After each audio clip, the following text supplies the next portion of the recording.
রাসূল সাল্লাল্লাহু আলাইহি ওয়াসাল্লাম হীরা পর্বতের গুহায় উঠছেন, ওই পাহাড়ে আপনারা হাজী সাহেবরা উঠতে নাইছেন নি? আপনি হেঁচেন নি? তাহলে খেমটি আছে মাশাআল্লাহ। আপনি হেঁচিলেন নি?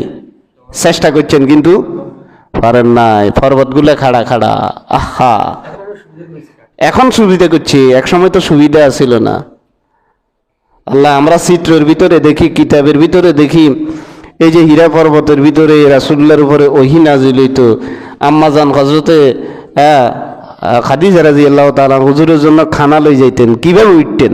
মহিলা মানুষ, পুরুষরা না উঠতে পারে। আহা, ইসলামের জন্য কত কোরবান।